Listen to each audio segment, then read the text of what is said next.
আল্লাহ রাব্বুল আলামিনের জমিনে দিনকে বিজয়ী করতে হলে অবশ্যই কাফেরদের বিরুদ্ধে যুদ্ধ করে দিনকে বিজয় করতে হবে। কথা বলেন ঠিক কিনা? আল্লাহ তাআলার পয়গম্বর হযরত বেলালকে আদেশ দিলেন, বেলাল তুমি মদিনার মসজিদে তুমি ফজরের আজান দেওয়ার পর তুমি সকল মসজিদ মদিনার অলিতে গলিতে তুমি উহুদের যুদ্ধের ঘোষণা তুমি দিয়ে দিবা। সকল আমার যত সাহাবী আছে তারা সকলেই যেন যুদ্ধের জন্য প্রস্তুতি নেয়, সকলেই যেন যুদ্ধে যাওয়ার জন্য নামগুলো যেন লিস্টের মধ্যে দিয়ে দেয়। আল্লাহ তাআলার পয়গম্বর যখন হযরত বেলালকে উহুদের যুদ্ধের ঘোষণা দেওয়ার জন্য বলেছেন, ও আমার দাড়ি পাকা মুরব্বীরা, ও আমার যুবকেরা, ও আমার পর্দার অন্তরালের মা আর বোনেরা, একটু মনোযোগ দিয়ে শোনেন। আল্লাহর নবীজিকে মহব্বত করলে আল্লাহ তাআলা এমনি এমনি জিন্দেগির গুনাহগুলো মাফ করবে না। আল্লাহ তাআলার পয়গম্বর হযরত বেলালকে যখন যুদ্ধের ঘোষণা দেওয়ার জন্য বলেছেন, ফজর আজানের পর হযরত বেলাল রাদিয়াল্লাহু তাআলা আনহু উহুদের যুদ্ধের ঘোষণা মদিনার অলিতে গলিতে দেওয়া শুরু করলেন। কে আসো? ফজরের নামাজের পর উহুদের যুদ্ধে যাওয়ার জন্য আল্লাহ তাআলার পয়গম্বরের সামনে নামের লিস্ট দেওয়া লাগবে। তোমরা আর ঘরের মধ্যে বসে থাকবে না, আর তোমরা ঘরের মধ্যে থাকবে না, থাকার সময় নাই, পরিবারকে দেওয়ার সময় নাই। ইসলামকে বিজয়ী করতে হবে, আল্লাহর নবীর দিনকে বিজয়ী করতে হবে। সাহাবীরা, আল্লাহ তাআলার নবীজি ঘোষণা দিয়েছেন ঘরে আর থাকা যাবে না, তাড়াতাড়ি তোমরা নামাজের জন্য চলে আসো।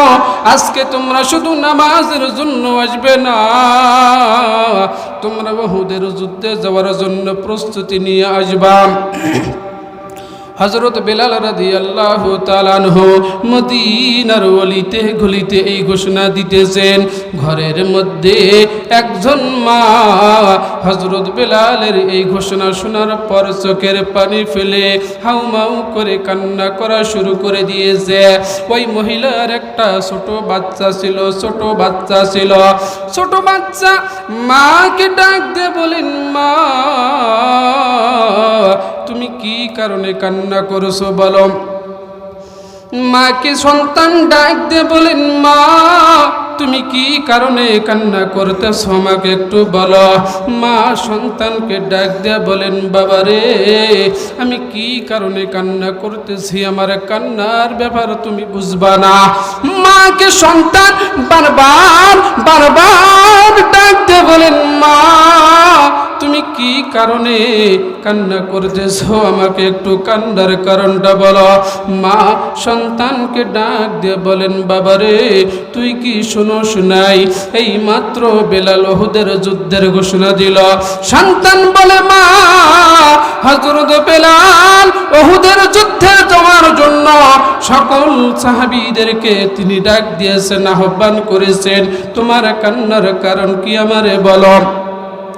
মা সন্তানকে ডাক দিয়ে বলেন, বাবা রে হযরত বেলালের এই ঘোষণার পর মদিনার অলিতে গলিতে সব বাড়িতে সব ঘরের মধ্যে এই ঘোষণা চলে গেছে, আর কোন সাহাবী আর কোন পুরুষ আর ঘরে থাকবে না, তারা নামাজ পড়ে উহুদের যুদ্ধের প্রস্তুতি নিতে শুরু করবে। কিন্তু বাবা আমি এই জন্য কান্না করতেছি, আমার ঘরের মধ্যে কোনো পুরুষ না। সন্তান আমার ঘরের মধ্যে কোনো পুরুষ নাই, আমি পাঠাবো যুদ্ধের জন্য এমন কোনো পুরুষ নাই, এমন কোন তোমার বড় ভাই নাই রে বাবা। কিছুদিন পূর্বে একটা যুদ্ধ হয়েছে, ওই যুদ্ধের ময়দানে গিয়া তোমার বাবা নবীজির সঙ্গে যুদ্ধে গেছিল, ওই যুদ্ধে গিয়ে তোমার বাবা শহীদ হয়েছে। আমার বাবা তোমার বাবা আর বাড়িতে ফিরে আসে নাই। তোমার বাবা যদি যুদ্ধ থেকে বাড়িতে আসতো আমি বাড়িতে রাখতাম না। বেলাল ঘোষণা দিয়েছে যুদ্ধে যাওয়ার জন্য, তোমার বাবাকে আমি পাঠাই দিতাম রাসূলের সঙ্গে। বাবা, এই জন্য আমি কান্না করতেছি, আমার বাড়িতে কোনো পুরুষ নাই, আমি যুদ্ধের ময়দানে পাঠাবো। ছোট্ট সন্তান মাকে ডাক দিয়ে বলছেন, মা তোমার কান্না তুমি থামাও, তোমার কান্নার প্রয়োজন নাই মাগো।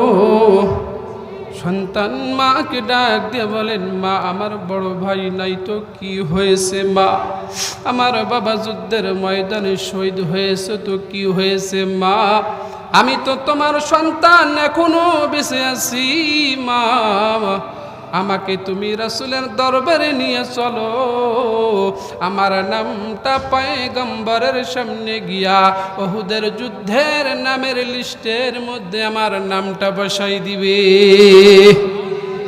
আর জোরে বলি সুবহানাল্লাহ। প্রিয় ভাইরা আমার, একটু মনোযোগ দিয়ে শুনুন, নবীজির মহব্বত কেমন থাকতে হবে।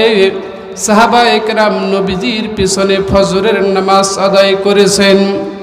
ফজরের নামাজ শেষ হয়ে গেছে, সকল সাহাবী লাইনে দাঁড়িয়ে দাঁড়িয়ে যুদ্ধে যাবে এই নামটা তার নামের খাতার মধ্যে, লিস্টের মধ্যে নামটা লিপিবদ্ধ করতেছে। সকল সাহাবী দাঁড়িয়ে দাঁড়িয়ে নাম খাতার মধ্যে লিপিবদ্ধ করতেছে, তাদের নামগুলো দিতেছে।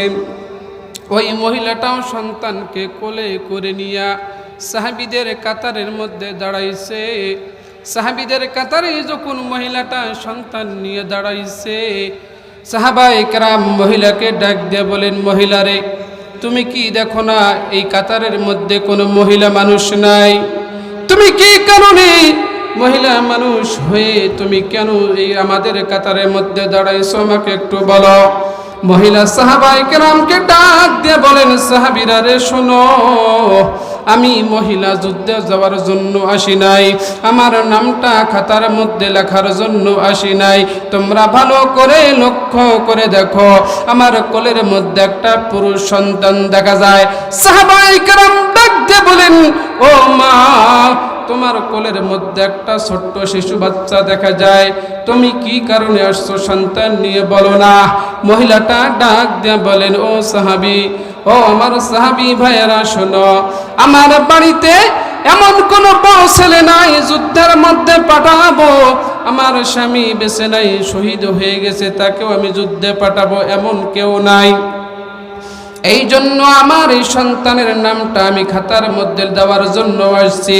সাহাবায়ে কেরাম মহিলাকে বারবার নিষেধ করার পরও মহিলা ওই লাইন থেকে যায় না, সরে যায় না, বাড়িতে যায় না। এমন করে নবীজির পর্যন্ত তাদের কথাবার্তা চলে গেল। আল্লাহ তাআলার পয়গম্বর সাহাবায়ে কেরামকে ডাক দিয়ে বলেন, সাহাবীরা বলো তো কি হয়েছে, কি জন্য এত হই হুল্লোড় করতেছ? সাহাবায়ে কেরাম মহিলার ব্যাপারে আল্লাহ তাআলার পয়গম্বরের কাছে বলে দিল। আল্লাহ তাআলার পয়গম্বর মহিলাকে সামনের মধ্যে ডাক দিলেন, মহিলা এসো, কি হয়েছে আমাকে একটু খুলে বলো। পয়গম্বর মহিলাকে ডাক দিয়ে বলেন, মা কি কারণে আসিছো আমার একটু খুলে বলো। মহিলা ডাক দিয়ে বলেন, পয়গম্বর আমার এই কোলের মধ্যে যে সন্তান দেখতেছেন, এই সন্তান আপনার সঙ্গে উহুদের ময়দানে গিয়ে যুদ্ধ করবে। আল্লাহ তাআলার পয়গম্বর মহিলারে ডাক দিয়ে বলেন, মা তুমি কি একবার ভালো করে লক্ষ্য করে দেখেছো তোমার কোলের মধ্যে যে সন্তান, এই সন্তানটাও তেমন বড় নয়, 8-9 বছরের একটা শিশু সন্তান। এই সন্তান কি বড় বড় তলোয়ার কি সে উঁচা করতে পারবে? তলোয়ার কি সে চালাইতে পারবে? বড় বড় লোহার ঢাল কি সে উঠাইতে পারবে? সে কি ঢাল কাফেররা যখন আঘাত করবে, যখন তারা তলোয়ার চালাইবে, সে কি ঢালটা দিয়ে তাকে আত্মরক্ষার্থে সে কি ঢালটা উঠাইতে পারবেনি? মহিলা ডাক দিয়ে বলেন, না ইয়া রাসূলুল্লাহ, আমার সন্তানের তো এই বয়স এখনো হয় নাই, আমার সন্তানের তো এখনো সেই শক্তি হয় নাই। পয়গম্বর মহিলাকে ডাক দিয়ে বলেন, মারে মা যা বাড়িতে যাও, ঘরের মধ্যে চলে যাও।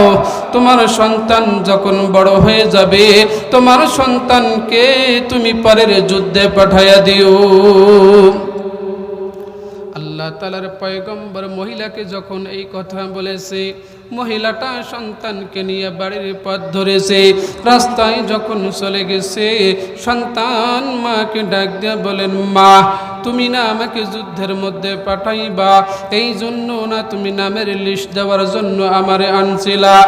মা আমার নামটা কি? আল্লাহ তাআলার পয়গম্বর যুদ্ধের মধ্যে যাওয়ার জন্য নামটা কি লিপিবদ্ধ করেছে।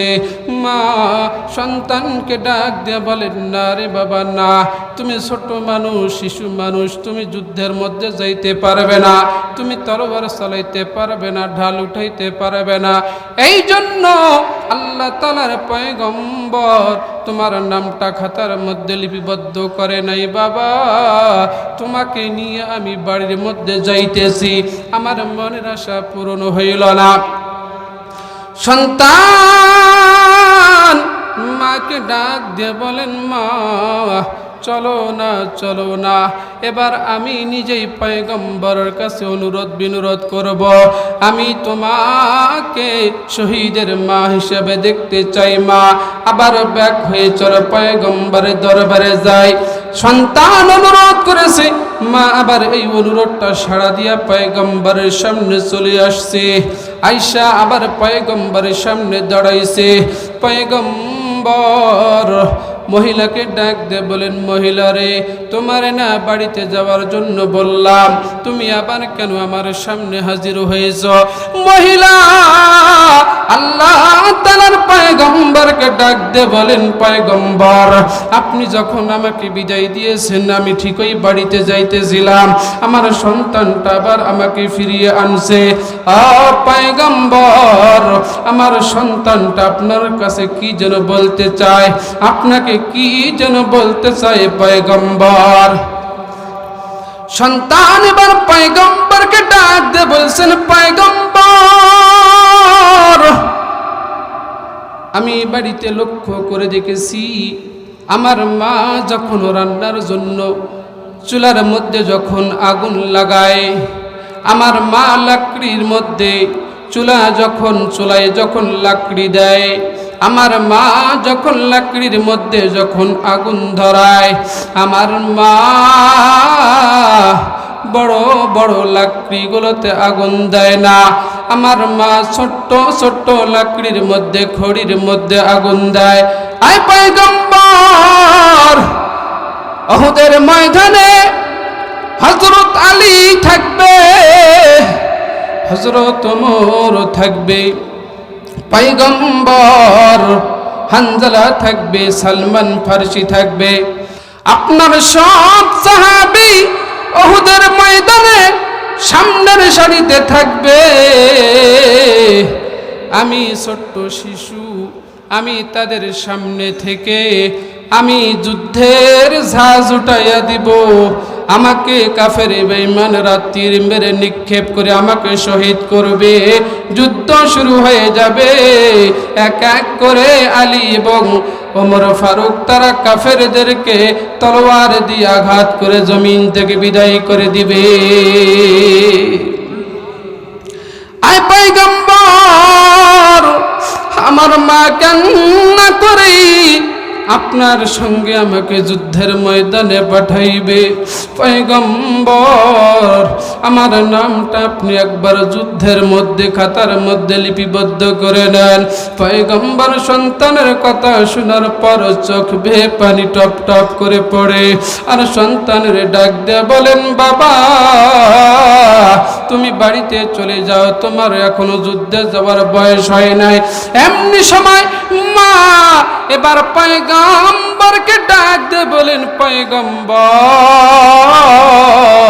উহুদের যুদ্ধের ময়দানে বড় বড় কাফের বেঈমানরা আপনাকে হত্যা করার টার্গেট করবে।